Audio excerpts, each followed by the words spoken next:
Travis, my friend, welcome to the show. Hey, thank you. Happy to be here. Happy to see you. Yep, I can't stop smiling. This is going to be fun.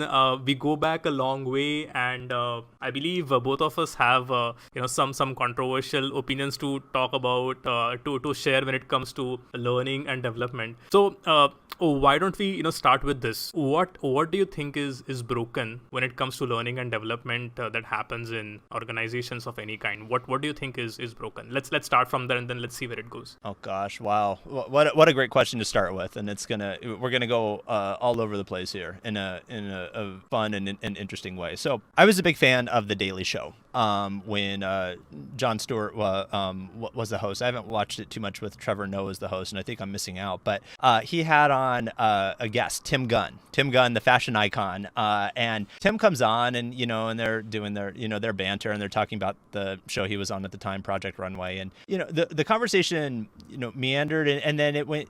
Tim said, you don't really need fashion. It's not, the world isn't going to end if you don't have fashion. And I mean, for someone who's a fashion icon to say you don't need this industry that I'm in, it just blew me away, because to me it spoke to the maturity with which that professional approached his craft. He knew this isn't a low level Maslow need. This isn't food, water, and shelter. When I think about leadership development, learning and development within an organization, you don't need it. I mean, it's not going to kill the organization to not have it. At the same time, what kind of organization would you be if you were not helping your employees learn and to grow and to engage? So to get to your question, I think there's a couple of things. So number one, learning and development, what's broken about it is I think there is a fundamental misunderstanding about what it's for. Okay. There are elements of learning and development that are for distinct, upskilling. And that could be the upskilling of learning to code. It could be, the great work that iMocha does, the skills that, that you are developing. So it's learning, developing to be a better coder, to be a better cybersecurity professional, to be a better, technical professional within your field. Then there's the learning of development of growing thoughts, values, beliefs, mindsets. There's that kind of learning and development, as well. And that's a little bit harder to quantify, not impossible, but that can be hard. That can be harder to quantify. So when it comes to the point that I'm trying to arrive at is that there is the direct impact. There is the direct impact, we might have to edit this part, but there's the direct impact aspect, there you go, of learning and development, but there's also the brand aspect of learning and development. And my sense is that that some professionals are like, if you're not learning to be a better coder, if you're not learning to be that, this learning and development thing is broken, but it's not. I mean, it's also a brand element as well. When your company puts an ad on a social media platform for $5,000 a month and it generates, I don't know, $10,000 worth of revenue, you're going to keep putting up that ad until the revenue drops. But when your company sponsors a lecture hall in a university, when it sponsors a football stadium, it's like, well, what's the return of value of that? The return of value is that it's a brand element. It's making a statement about the type of company that you are. Learning and development, leadership development, function within an organization is that as well. And I think that's something that's really misunderstood and needs to be leveraged more. So that's number one. Number two, we don't push people hard enough. When you go to visit a personal trainer, you shouldn't be like, yay, I'm going to go visit my personal trainer and they're going to make me do, 100 push-ups and, and 1,000 sit-ups and, 200 chin-ups or things like this. If you're going to a good personal trainer, you're saying to yourself, oh,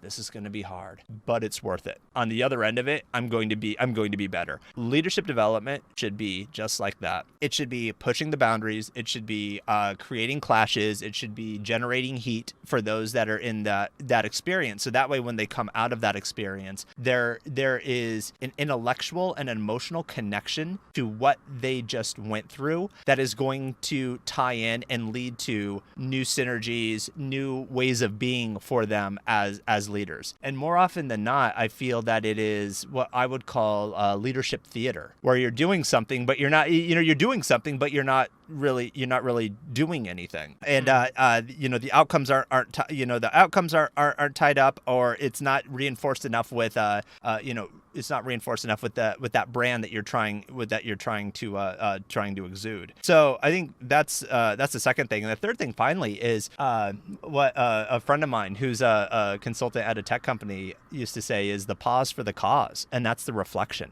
Is a lot of, I feel, leadership development can be go and simulations and this and that, but where's the time to just take a breath and be like, what did you learn? What's different for you now? What did you see before that you don't see now, or what do you see new now that you didn't see before? So I think it's those three things to encapsulate. It's that understanding the brand element of leadership development. Number two is really pushing people toward growth, colliding perspectives, heat experiences, and then number three, it's the reflection time. It's the time to take a breath. If you were to ask me for a fourth thing, you're not, but I'll tell you anyway. Most organizations are traditional, hierarchical, and bureaucratic. Okay, many of them are. The tone at the top means everything. And this is what I tell leaders. This is what I tell executive leaders, and this is what I tell individual contributors. Listen 100% to what your executives say. Watch 300% of what they do. Integrity matters. Integrity matters in the upper levels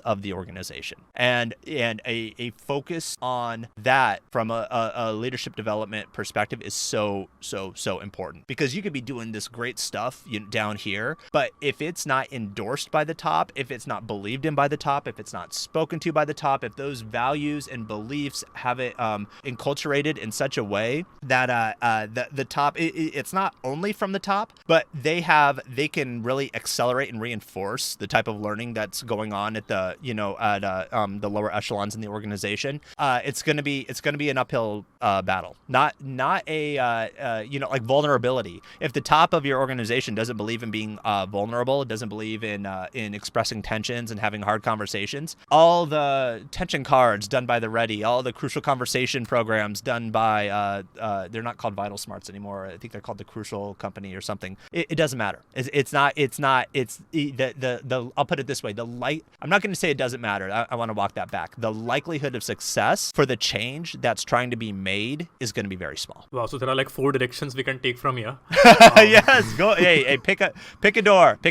We'll riff. Sure. Yeah, I think the third one about I think this was the second or the third one I forgot about the pushing the employees, not pushing them hard enough. I think that was like super interesting to me. I'll tell you why, because what I've observed is that a typical training program, starts with a lot of enthusiasm. So let's say the L&D team designs a program and they put in the hours, and then there is this huge course recorded by spending a lot of money and time, and we have the LMS and also an LXP. The course, the learning program is rolled out, and then there is a big reception.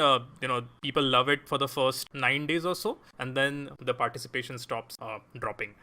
So there is this element. I'm not entirely sure if it's connected with what you're trying to say, but yeah, talk to me a little bit more about what you mean by pushing them a little bit more. Do you mean that we push them more towards participation? Do we push them more towards enforcing the participation on them, or did you mean it in some other way?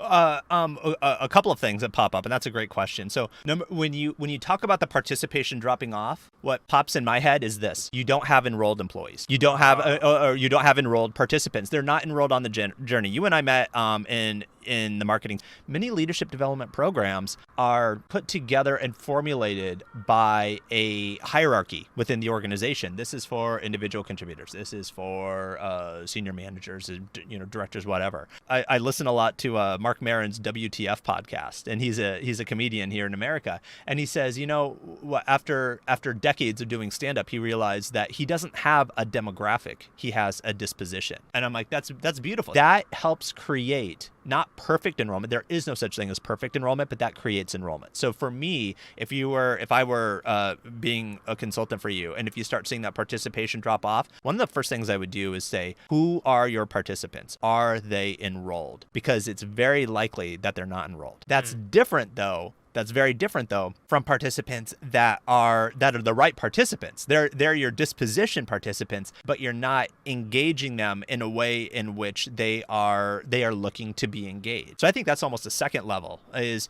you have your your enrolled, and then are you meeting the promise of what you're looking to do in that leadership development program? Is it are they expecting the CEO of the company? Are they expecting intimate time with the CEO of the company? So the CEO participates for an entire day with the experience, because for some participants, particularly in a company, having exposure to the CEO, that's really exciting. Are they expecting to be challenged in their thoughts, their mindsets, and beliefs? And that, as I was sharing earlier, I think that's something that leadership development professionals really need to focus more on and lean in on to make a powerful change and to create the experience that's going to help move the company forward. So levels of engagement.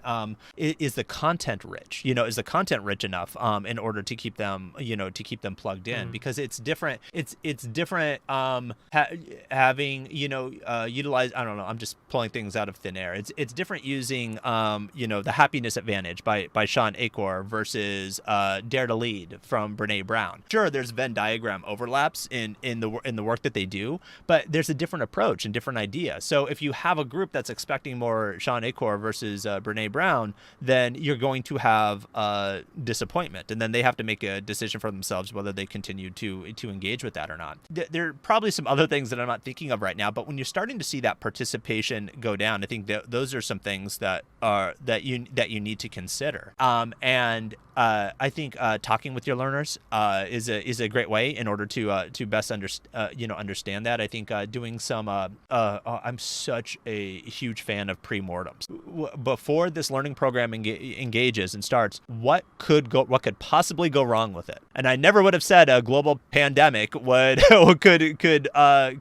affront or could usurp a leadership development program, but it could. Doing that pre-mortem, so that way when you experience a failure, when you experience that participation drop off, you can go and look at your pre-mortem and say, like, okay, was this something that we anticipated? And if it's something that we anticipated, then we're like, okay, then this is a good fail, because this is something that we thought about, we planned for, and we were comfortable in our we were comfortable in our decision in moving forward with that leadership development program based upon how we designed it. And we anticipated that, for example, if you didn't want to have the CEO involved or any of the C-suite, and people said, well, we want to see more of the C-suite, more of the CEO involved, but you didn't plan for that, and you're not able to get that for whatever reason, it's like, okay, well, that's a good fail. We understand why people would be disappointed. We anticipated them doing that. So those are some things that I would look at as a leadership development professional. And I think the quick intentional planning on the front end will pay off dividends on the back. Here's the thing though, there's always a tension between what an employee would want and where the organization wants to be, and I think that there's a difference between the bottom up and the top down approach, right? So you can always go and talk to an employee, because for you spoke about enrollment, and for me to, let's say, enroll Travis in a journey, I have to go and talk to Travis first, and then I have to understand his motivations, and then based on that I prepare that learning experience. That makes a lot of sense. But what if the organization that Travis is working for has a vision where they want Travis to upskill, but not necessarily in the way that Travis sees himself being upskilled? So how do we navigate through this tension? What if there's not a complete alignment between the organization and the employee? How do we bring that about, is the question. Wow. I was in a meeting once with a executive, and this executive told me that we need to have 100% alignment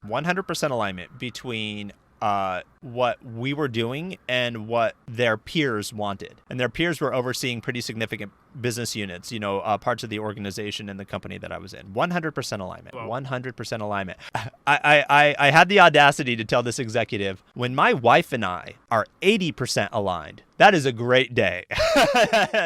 and honestly, it is. So, I mean, what popped in my head, honestly, is Travis needs to make a choice, because if the organization, because those at the top of the organization, they have what I call the burden of the call. They have the burden of the call to say yes in this direction, no in this direction. We're going to implement our AI this way. We're not going to implement our AI this way, what have you. They have that burden of the call. Okay. It's their company. They make the call. And so if I were to be asked to be upskilled in a particular way, I mean, fundamentally, it's my choice, but I would also appreciate the opportunity to dialogue around it in terms of, okay, why this? What's the change that we're trying to make by way of this? What are you hoping for me? What are you hoping for the company by way of moving in this direction?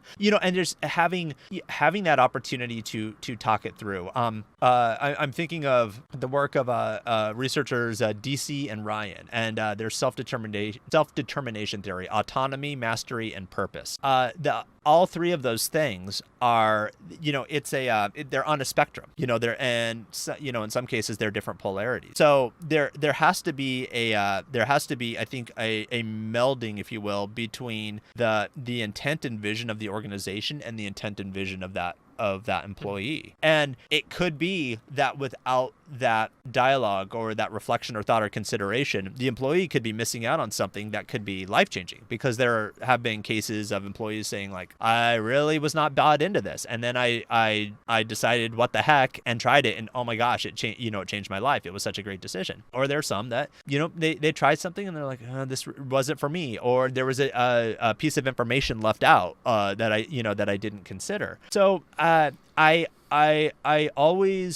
lean toward, and my preference is toward the aspect of agency, self-agency. And if this is not something that is for you, that, you have to make a decision as to whether or not this is, this is going to be, whether or not if you don't feel that it's for you, is this something you want to try to lean into or not? Okay. So I think, you have not used that word, but this word I can see coming up indirectly, which is empathy, because you are talking about pre-mortem, you're talking about having conversations with the learners, and you're talking about how to create that win-win basically for both the organization and the employee. Just as being the devil's advocate here, I can already imagine the L&D team groaning that, okay, Travis is asking me to do the hard work. Here I am burdened with deploying this course.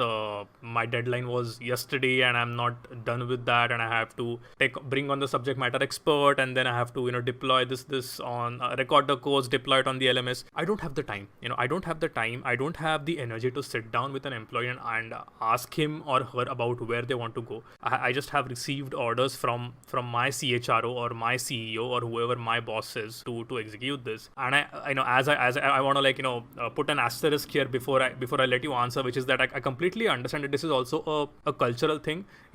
Perhaps the answer is as simple as find a better organization, because if your CEO doesn't get if your CEO doesn't understand the importance of enrollment, just find another organization. That's one solution, I understand. But what could be another way to navigate through this? If there is someone who is struggling with this, what advice would you give him or her? Well, a couple of things. So it sounds to me, so I'm wondering in the situation of of this individual, what is going on in the culture of the organization that's leading to kind of the tension and the conflict. Okay. So, something I heard years ago, maybe a decade ago, from Seth Godin was when he worked for a software company, they would agree on a project to be implemented. Okay. He made the executives in the company sign a document that said this: you get 2 weeks. 2 weeks from the time we launch the project, 2 weeks after that, to do whatever you want with the project. Changes. I don't like the font. I don't like the color. I don't, do this, whatever. You have 2 weeks. After 2 weeks, you're done. You have no more say, because from that point forward, it's about getting it to launch. And what he called that experience of loving interference, if you will, is thrashing, because it was like a no thrash clause, So it could be that when it comes to this project, it could be that there were aspects or components about it that were either not discussed or were changed in mid-project that are keeping, if I'm hearing what you're saying correctly, that are keeping a deadline from happening. If that's occurring, then I'm imagining that this individual is under stress. And if an individual is under stress, and if they're feeling that they're drowning, coming to them with, "Hey, how would you like to develop as a leader?" may not be the right question that they want to be asked. They're like, I don't, I'll give an example from my personal life. During the pandemic, during the beginning days of the pandemic, I started working from home. I have 3 young children, and my spouse could not work from home because my spouse was a frontline healthcare worker and had to go into the hospital and still see her patients under fear of what may happen to her by way of this incredibly, deadly virus. I had friends and colleagues, sending me, "Hey, here's a webinar on how to parent, how to be a good parent during this time," or "Here's a webinar on how to, here's a way in which to fit your children's schedule." And Pranav, I was like, I'm just trying to survive here. I am just trying to survive. I understand. I think I really appreciate the warm thoughts and intentions of those individuals, but when I'm in a meeting and I'm putting myself on mute and I'm turning my head to the side saying, "Please put that box of cereal away. You just ate 30 minutes ago," or trying to break up a little scuffle, or, trying to entertain another little guy who wants me to play with him. And he thinks 30 minutes is 30 seconds. That kind of that development, it just wasn't helpful for me. So I don't know if I'm answering your question, but it's no, you are. Exactly. That's not going to help. And I think the real question needs to be is like, what is the time, what is the resources, what are the adjustments that need to be made in order to ship what needs to be shipped in a way in which it meets the needs of the company. It's not going to detrimentally affect the experience of the worker, and it's going to do what it intends, whether or not the outcome is what the leaders want to be. And you mentioned empathy. Can we talk about empathy for a second? Yeah, please. Yeah. Empathy. I learned, we keep referring to the marketing seminar, and I learned more about and got a deeper and more rich understanding of empathy in that experience than I have in my coach training and tons of other leadership development experiences. A lot of people think empathy is being nice, and you can be nice. I mean, you should always be nice. Empathy is not capitulating or condoning. It's not saying I'm going to do what you want me to do, nor is it saying you're right. I agree with you. You can empathize with someone and not do what they want you to do. You can empathize with someone and not agree with what it is that they think. They have a certain point of view with which they see the world. And you can say like, "Oh, okay, I get it. From based upon what you think, what you want, what you need, what you believe, why wouldn't you think what it is that you think?" Of course, they wouldn't think in any other way. Thinking of like, if you're having an executive team that's putting a lot of pressure on their employees, you can empathize without condoning, without capitulating. Well, to an extent, you're working for them.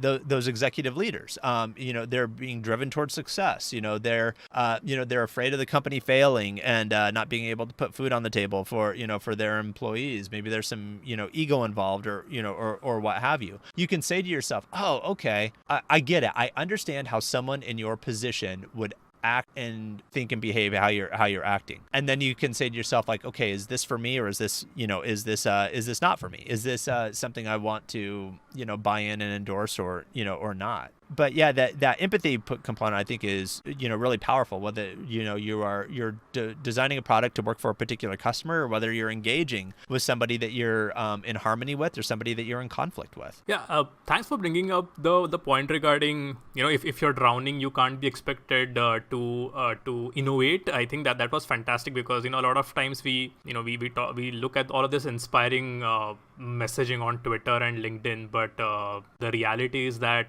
if you have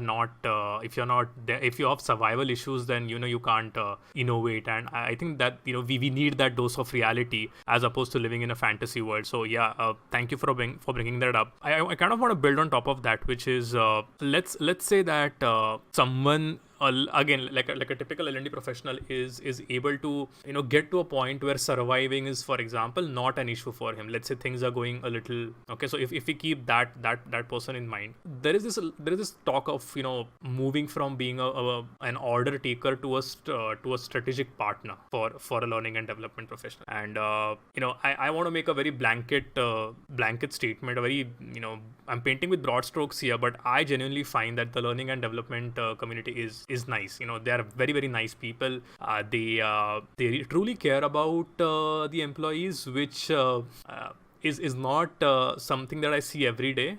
Caring for people, and I see them caring a lot. I see them as very, very wise people. But somehow I feel that they are restricted. They are restricted because of the culture again, or maybe the n number of reasons. All right, and some of them are motivated to move towards being a strategic partner. And this is a very broad, open question, and I don't have a very specific thing to ask you. But I just want to know: do you believe in this? Do you see that we can go? We can have a world where L&D professionals are actually strategic partners, as opposed to just, can they be linchpins in Seth Godin's language, as opposed to being just an order taker? Wow, that's a great question. I mean, I think getting back to that question of what's it for is an important and powerful one. So in my experience, I've done, I've conducted skill development workshops, and but limited like technical skills type of development sessions, and honestly that's not for me. How do you use a fire extinguisher? Well, that's not something that that it engages me. That's honestly for the risk management department and for the lawyers, so that when the building burns down and they're like, well, Travis went through this training to learn to use a fire extinguisher, so he has an aspect of liability around here. I don't know. That's what I think when it comes to something like that. I think that there's different echelons of outcome and engagement and enrollment that a company wants for its employees. And I absolutely identify with what you're saying. If I understand what you're saying, is I absolutely believe that a learning and development department can be incredibly strategically aligned. I also believe that oftentimes it is not, and it's not thought of that way. And I also feel too, and you probably, whether I said it directly or indirectly earlier, is that learning and development departments can shoot themselves in the foot by only doing the leadership development theater. And the getting clear about what is wanted, in a sense, that alignment and those discussions with the upper level leaders, and also having and this is the other aspect to it, is having the faith and trust and credibility of those leaders to be thought partners with them and around them. I think of King Arthur in the Round Table. It's a round table, not him at the head of the table. He's like, we're all together, we're all equals here. And I've worked in my experience, I've been blessed to be that person in the room that the upper level leaders turn to, some brilliant, incredible, talented professionals turn to and say, this is your area of expertise. We have ideas. What are your ideas? And let's work together on creating a solution that's going to be that's going to have impact. But when it comes to the strategy, it's not just what do we need to accomplish the strategy, but it's like, what are the values, beliefs, mindsets that we want to reinforce? What do we want to expose people to? So, for example, if you were to ask me, if you were to say, hey, Travis, we have a near unlimited budget and we want to have our learners be better skilled at, aspects of communication. One of the places where I might have them visit is a television writer's room, because you have a group of people that are coming together to create a product, and they are shooting each other's ideas down. It's like, I think of the show The Office, Mindy Kaling wrote the episode The Dundies, okay? But she didn't do it by herself. She did it in collaboration. Exactly, with a lot of people in the writer's room, helping her. So her name is on the credits, and she had like the thrust and the idea to do it, but she also took, this writer's idea and that writer's idea and BJ Novak's idea in order to make it a better episode. So it's her product, but it's also not her product. And what's really become clear to me is that nobody's product is a product by themselves. The Harry Potter books, J.K. Rowling had an editor. Musicians have producers. I mean, it's always a team collaborative effort. The comedian on stage is working ideas and jokes out in front of smaller comedy clubs where their buddies are there and they're saying this landed, this didn't land, this, and it's always a collaborative effort. So when it comes to when it comes to being a strategic partner, I feel that number one, you have to know what you want in terms of strategy. Number two, you have to have the faith and trust of the leadership there in order to be seen and valued as a strategic partner. And then number three, you've got to push it. You've got to go to the edges in order to create an experience that's going to resonate for your leaders. You can have a session in a conference room where you talk for 2 hours about how to be better team how to communicate better as a team and brainstorm and things like that. You could bring in a consultant to do that. I like the idea of getting them in the environment, having them breathe the air, smell the smells, hear the hears or what have you of what it's like where in an environment where competency that you're looking to enhance has to happen. It's like kind of do or die. It's like this is our way of being. If we are not working together as a group in order to come up with this particular product, and the tie for me was a television episode because they're working together on that. That would be the end of us.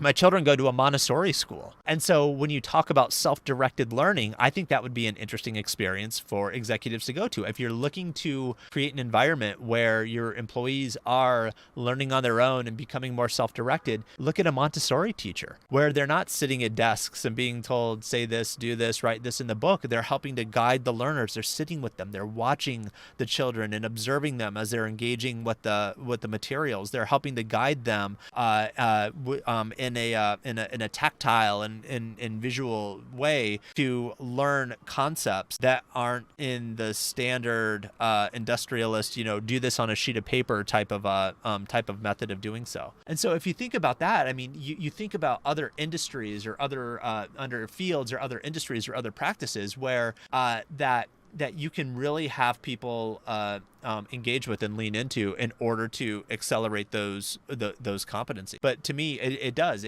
To be a strategic partner, it all starts with trust. It all starts with that alignment to strategy. And if you have those things, it's like, okay, where do we want to push this to the edge? Where do we want to push this to the edge in order to make the change we want to make happen? So you started with trust, right? And again, you must have done a few good things because of which, you say that you were blessed enough to work with people who looked at you and asked you for your opinion. I would attribute that to your work more than the luck or the blessing aspect. So obviously you must have done something right. What was that? What did you do because of which you could earn the trust of you personally could earn the trust of the leadership team? I feel that in the moments of my career when I've been in my eyes remarkably successful, I showed up without a focus on my outcome. I showed up with heart, values, intent, and purpose, and let that be my guide instead of saying like, I want to try to impress these people. I want to try to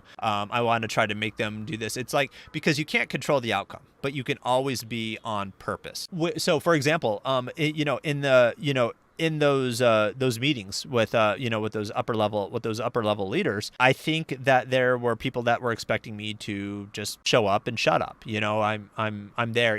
I'm either there to do what it is that they want me to do, or I'm there to just be a fly on the wall. You sit there and let the upper level leader speak. And I didn't consciously refuse to do that, but I was engaged in the conversation such that I embrace the perspective of I'm here to help, and they want me to help them, and I'm going to help them. And if they tell me to shut up or what have you, they'll tell me they'll do that. But that didn't happen. And if I had the story in my head that I shouldn't do that, if I had the story in my head that they were going to be rude to me or what have you, I might not have said anything. That saying, what's that? Fear kills more dreams than failure ever will. Yeah. And so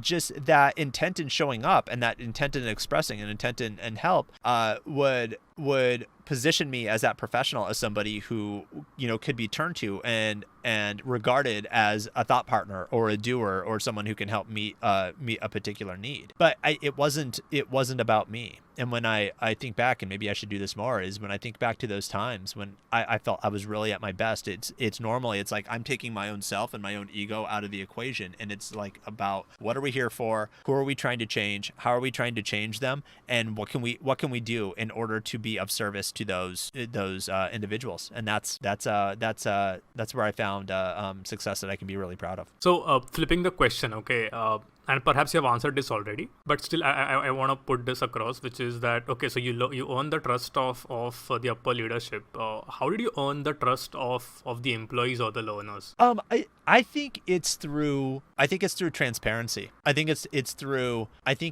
being very clear about what the intent and what the promise of your work, your product, or whatever it is. Okay. Mm-hmm. And, there's other elements of that, of that trust too, because, we talked about enrollment earlier. Yeah. If you have a leadership development program that somebody isn't enrolled in, but they are either forced or coerced to be in it, that's a difficult position to be in. And frankly, as long as they're not being disruptive to the experience of the other, participants, it's just something that you have to work with. It's just something that you have to deal with. Going back to the comedian example, there are some people, and there will always be people in the comedian's audience that just aren't laughing. And the comedian doesn't need to point all of their energy at that person in order to try to make them laugh. A great comedian will say to themselves, "Oh, okay, well, they made the wrong choice. I wasn't the right comedian for them right now." That stinks. Empathy. That stinks. That's too bad. If I made a bad choice like that, I wouldn't, I would feel upset too. But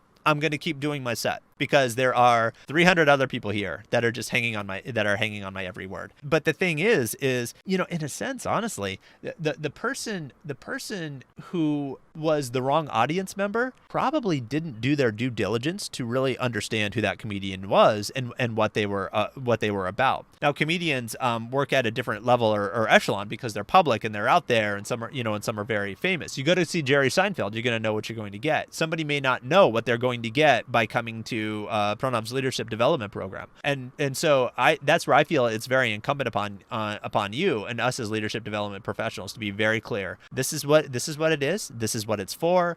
This is the change that we're hoping to make by way of this. If you think, want, need, believe these things, this program could help. Could help with that. And if you want to be really bold, you can say, if you're looking for this, if you were looking for a strictly solo synchronous experience, that leadership development program isn't going to be for you. But it is usually if people have that kind of criteria, they then stay away. And then those who do enroll, maybe they enroll, but they say to themselves like, "Oh wow, I didn't think that this learning development platform, this message board, would be so difficult for them to learn." And I say difficult for them because there's hundreds of other people who are using it just fine and they're really engaging with it.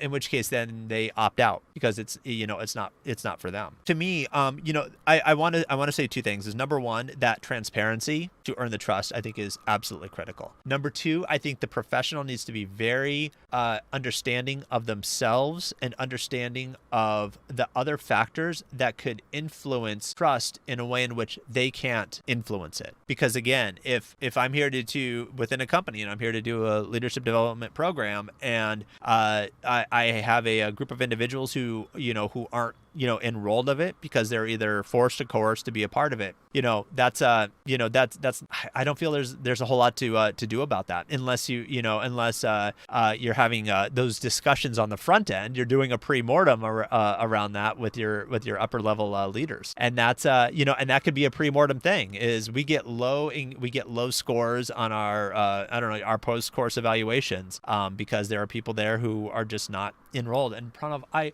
that's actually something I've really been thinking about is how do you filter an evaluation so that way you get the people who are really caring about it and are really enrolled that are giving you the feedback as opposed to those who are not. Because honestly, if you're not enrolled, it's a difference. It's a difference between going to back to the comedian example. Do you like this comedian? And 100 hands shoot up. If 100 hands shoot up and that comedian is not for them, who cares? But if it's 100 people who are like, I love this comedian and I did not like this show, or the promise to me that was transparently shared was not fulfilled, that is a whole different story. That's the market talking, and you really want to lean into that to try to better, understand that. Which then brings us to, who is your market? And sometimes that can be difficult for leadership development professionals. Is it the person who is my audience, the person who is engaging with me right now, or is it the upper level leaders who have their say and their vision? And who are you trying to satisfy there? And I think that is a difficult tension to walk, because I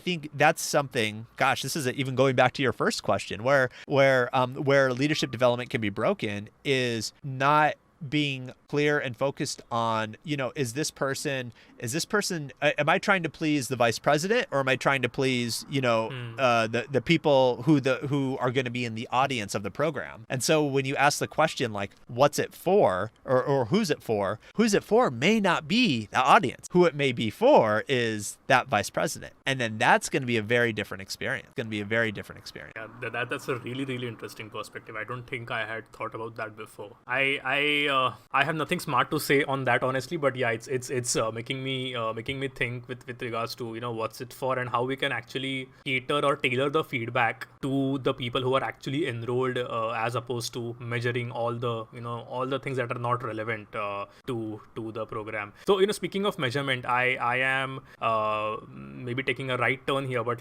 speaking of measurement, what do you think of evaluations? What do you think of assessments? Because I have come across two conflicting thoughts. One is that this move towards what do you say?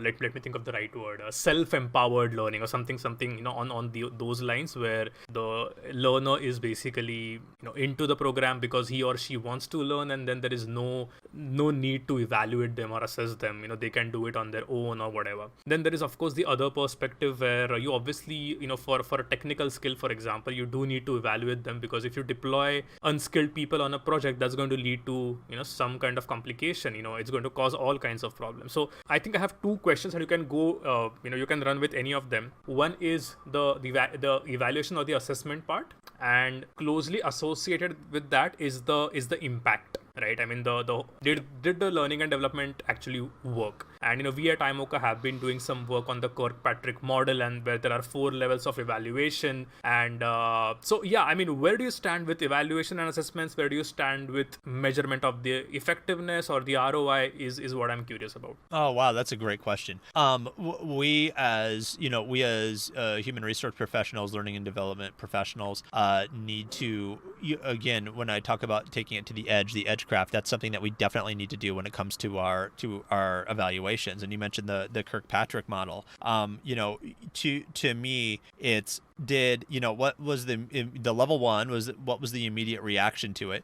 Number two, is it being incorporated? And this is where you start getting in very nuanced. Okay, it's coaching skills. We'll just say something like coaching skills. Okay, Travis, what did you think of the session? It was great. 5s all around. 1 out of 5. Okay, great. Number 2 is, Travis, are you using these coaching skills? And I may say 5 out of 5, but it doesn't matter to me. It matters to those around me. And so that's where I think that we need to lean in more. And we need to design a better evaluation scheme or model to say that, Travis, when you're taking part in this learning experience, we're going to ask you for your opinion and feedback and your views of application. We're also going to look at the teams around you, the people around you, your direct reports, your peers, what have you, because I could say that I'm using these coaching skills really well, and then but my peers around me or my team under me may say that too. And to me, I'm like, okay, then there's a lack of there's an incongruence here that needs to be investigated. But let's say there is congruence. And then from there, I mean, it's the evaluation. It's the thing of, okay, so how are these coaching skills? How is this making us better as a company? How is this making us better as a team? And it could be that, wow, we are now, so not because of Travis and the way in which he is engaging us as a coach, tensions that we feel come to the surface much more quickly. It's not, I think this, I have a concern about this project that you don't say until 2 weeks before the project launches. It's done within the 2 weeks before, the 2 weeks, the 2 week window when the project first launches. And then we say to ourselves like, okay, great. We're either going to make a change in order to accommodate that, or we're going to add that to our pre-mortem and say, okay, if we're not going to do this, we're not going to devote the time or resources or what have you. If it fails because of this, it's a good fail, and we understand that, and we'll accept that failure. And then from there, I think it's the broader view of is not only through this from a collective perspective.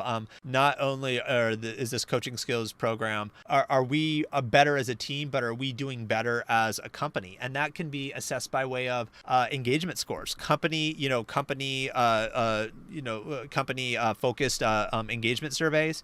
You could also do evaluations of leaders, like manager effectiveness scores. I mean, do you have a pilot group and then have a control group? So this group goes through the coaching skills development program. This group doesn't. Who has the higher skills? And then also be mindful of any kind of confounding that could go on, because it could be that I'm engaging in the coaching skills program because I was already somebody who treated people with dignity and respect and was coach-like in my approach.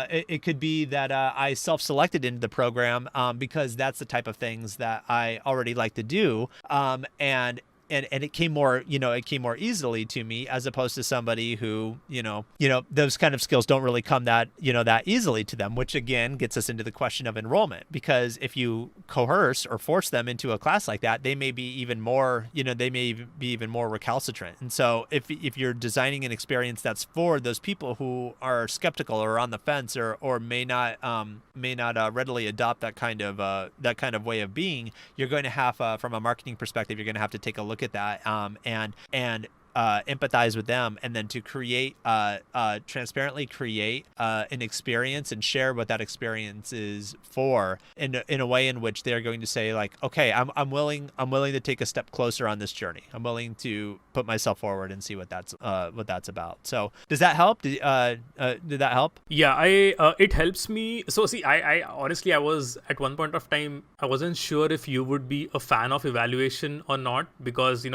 we both of us being Seth Godin fans, Seth talks a lot about not having a test, right? Which makes complete sense in certain circumstances that you don't have a test or an evaluation in school. So we didn't have a test, for example, when we completed the Alt MBA or the marketing seminar. Okay.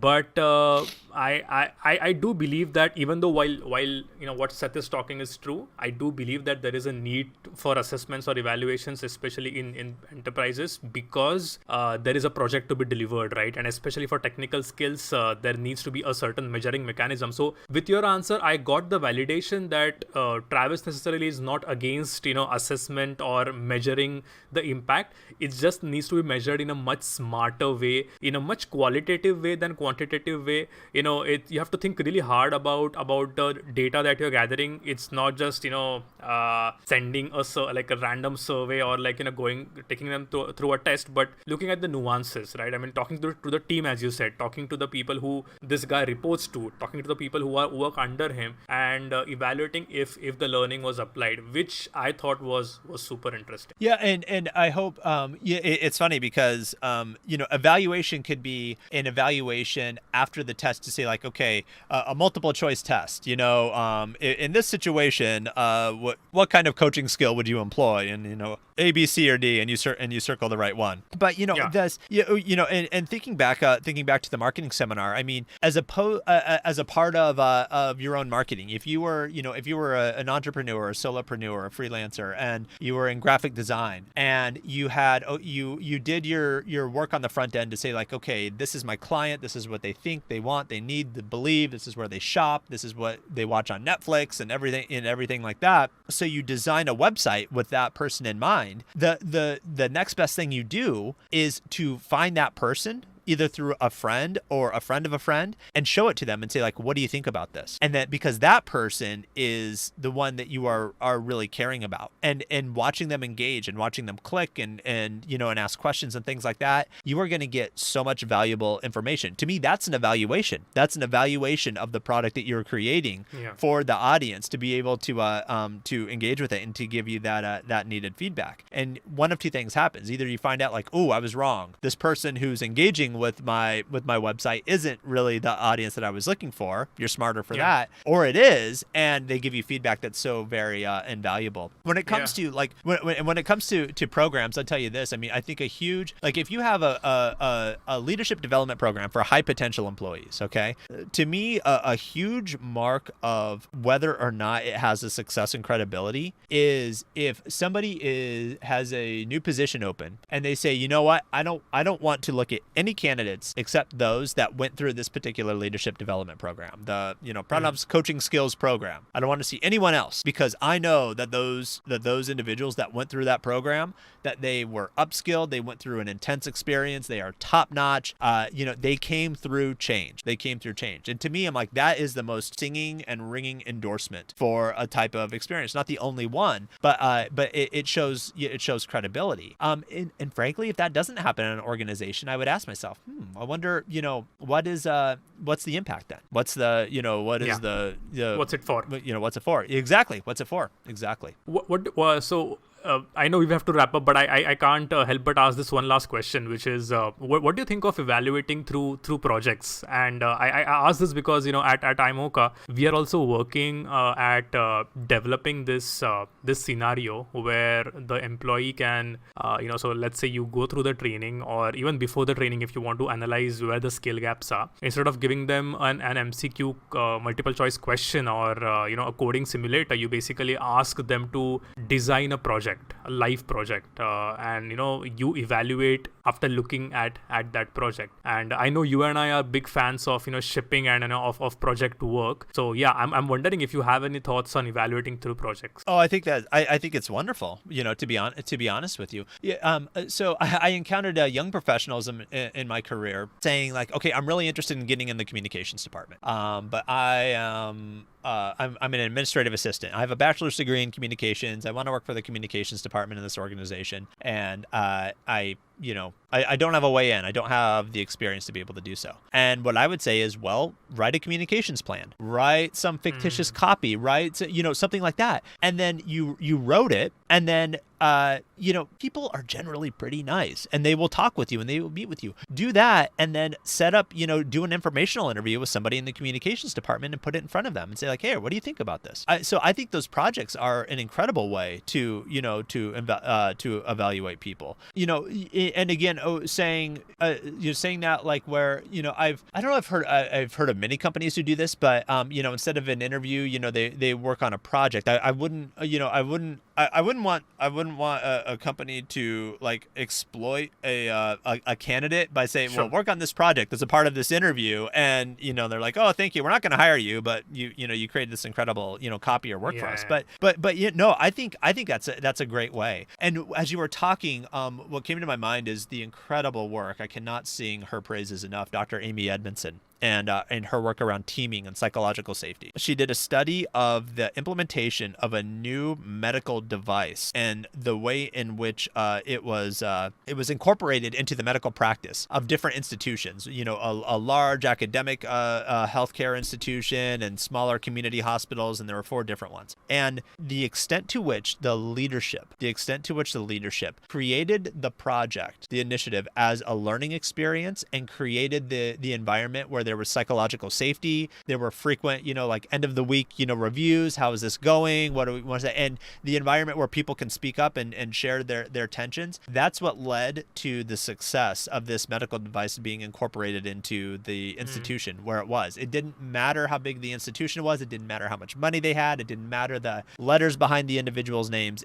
All that mattered was that kind of environment. So when you talk about projects in evaluation, you can evaluate a project in real time as well. You can have your Scrum meetings and things like that. And you can be skilled at Scrum. You can be skilled at Agile and all of those different methodologies. But it all comes back to what you and I know as the real skills, the quote soft skills, the ones where I feel comfortable expressing tensions. I will show up. I will take initiative. I will act with intent. I will receive feedback well. Those kinds of skills that they undergird.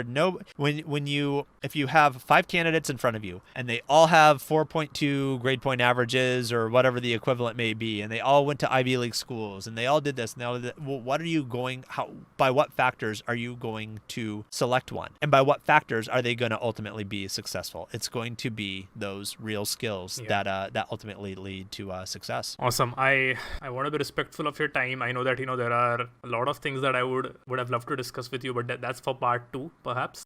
Very good. But this was so much fun. I had a really, really engaging conversation. Thank you so much. And I think if I had to, even though it's hard to summarize this wonderful conversation in one sentence, I would just summarize it by saying that empathy is the key. You have to put in the hard work of getting into the nuances, talking to the learners, talking to the CEO, have empathy both ways. So many nuggets of wisdom here. So thank you so much, Travis, for the time, and this was wonderful.